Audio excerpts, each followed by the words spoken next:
नमस्कार बच्चों। हमने कल जब अपना ये वीडियो आप तक भेजा तो उसमें हमने इतना पढ़ लिया, दिखाई दे रहा है आपको कायदे से, इतना हमने पढ़ लिया था। इसके अलावा उसके पहले वाले वीडियो में भी हमने कुछ राज्यों को पढ़ा था। आज हम कोशिश करेंगे कि राज्यों का ये अध्ययन पूरी तरह से कंप्लीट हो जाए, ताकि हम कल जब अगला वीडियो आपको शेयर करें तो हम उसमें थोड़ा सा आगे बढ़ें। और इसमें सबसे महत्वपूर्ण जो बात ये है कि हर राज्य की हमें लोकेशन पता होना चाहिए कि कौन सा राज्य उत्तर में है, कौन सा दक्षिण में। किसी राज्य के विषय में ये जानने के लिए आपको ये नहीं बताना है कि ये राज्य, जैसे कई बार लोगों ने कहा कि आप पूछेंगे तो बताएंगे कि उत्तर प्रदेश है, उत्तर प्रदेश के नीचे मध्य प्रदेश है। नीचे वर्ड नहीं बोलते, नीचे नहीं होते। हमेशा जब भी हम चर्चा करेंगे तो हम किसी भी राज्य को बताएंगे तो हम ये बताएंगे कि ये उत्तर में है, ये दक्षिण में है, ये पूर्व में है और ये इधर पश्चिम में है। अब जैसे आपसे पूछा जाए कि उत्तर प्रदेश के किस दिशा में बिहार है, तो आप क्या बताएंगे?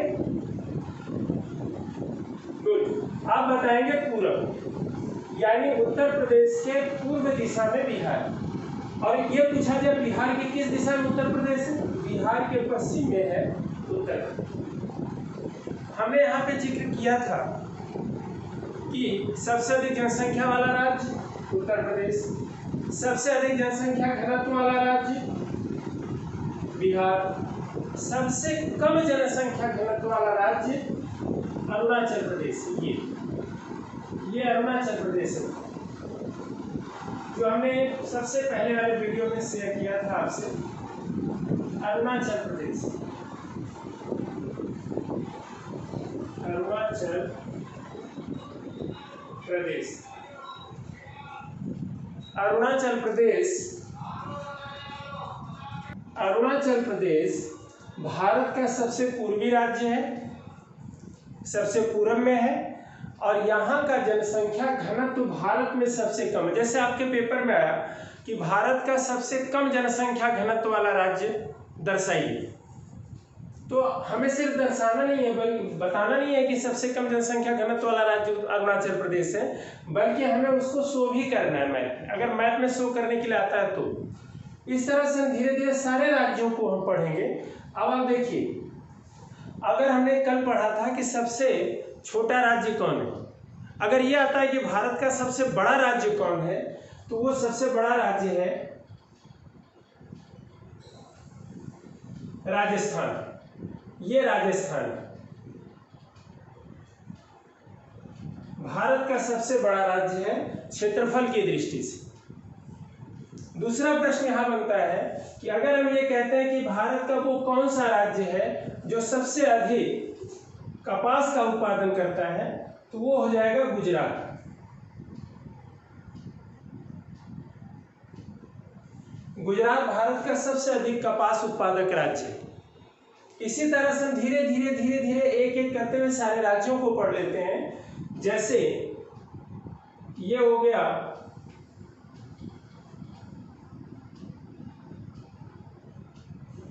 पंजाब,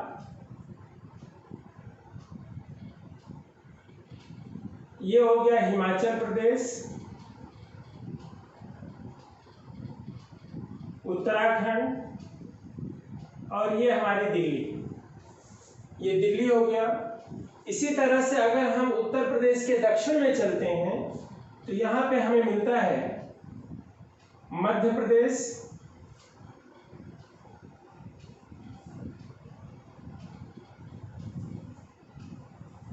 यहाँ पे हमें मिलता है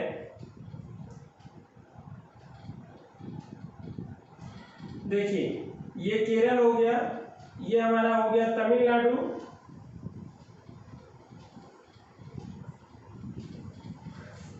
ये केरल और ये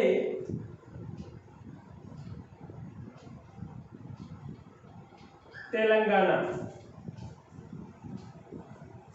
ये राज्य तेलंगाना है।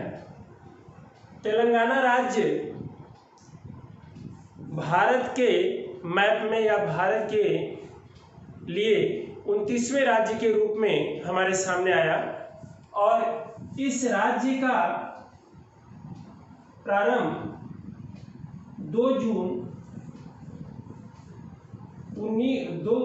2014 को हुआ। 2014 यानी 2014 को तेलंगाना राज्य के रूप में अस्तित्व में आया।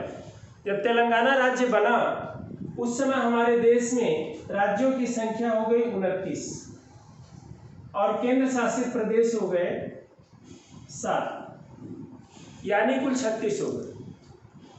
लेकिन 2019 में 31 अक्टूबर 2019 में जम्मू कश्मीर को 2 भागों में बांट दिया गया।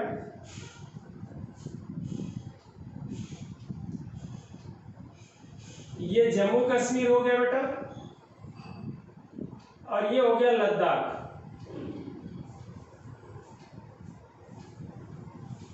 जम्मू कश्मीर और लद्दाख। अब आप ये पूछ सकते हैं कि ये पोर्शन सर आपने क्यों छोड़ दिया? ये पोर्शन, इसका एक बहुत बड़ा हिस्सा, ये जो हिस्सा है ये पाकिस्तान के कब्जे में है और ये पोर्शन जो है ये चीन के कब्जे में। यानी भारत के हिस्से में ये 2 केंद्र शासित प्रदेश इस समय हैं, एक है जम्मू कश्मीर और दूसरा है लद्दाख। जब हम बात करेंगे कि भारत का सबसे उत्तरी राज्य कौन सा है तो हम कहेंगे सबसे उत्तरी राज्य है हिमाचल प्रदेश। लेकिन जब बात आती है कि भारत का सबसे उत्तरी क्षेत्र कौन सा है तो हम कहेंगे जम्मू कश्मीर। लेकिन जम्मू कश्मीर एक राज्य ना हो के केंद्र शासित प्रदेश है।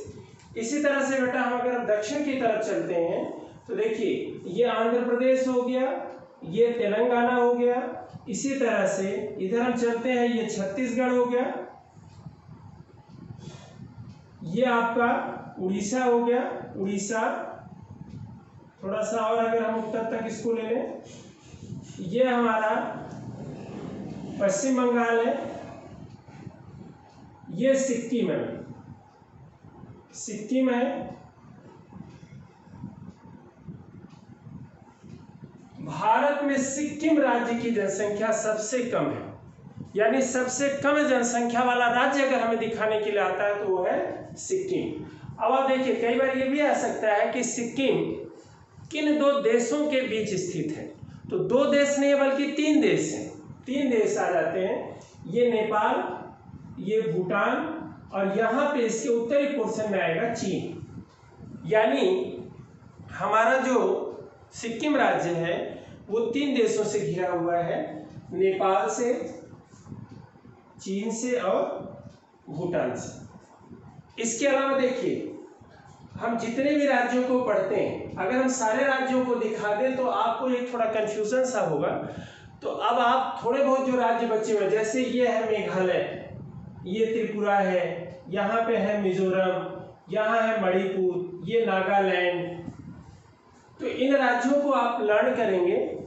जब हम अगली क्लास में आपसे बात करेंगे तो हम इसकी चर्चा करेंगे आपसे कि कौन से राज्य की जनसंख्या कैसी है और अगर किसी राज्य में जनसंख्या ज़्यादा है तो वो क्यों है और किसी राज्य में जनसंख्या कम है तो क्यों है। क्योंकि कुछ ऐसे कारक हैं जो जनसंख्या को ज़्यादा और कम होने में अपना प्रभाव दिखाते हैं। आपको ये वीडियो हमेशा मिलता रहेगा। इसके लिए आप क्या करेंगे कि सब्सक्राइब जरूर करेंगे ताकि आपको फ्रंट पेज पर मिले और आपको कोई दिक्कत ना हो ढूंढने में कि मेरा, और डेली मैं आपको वीडियो डालूंगा ताकि आपका कोई भी नुकसान ना हो। धन्यवाद।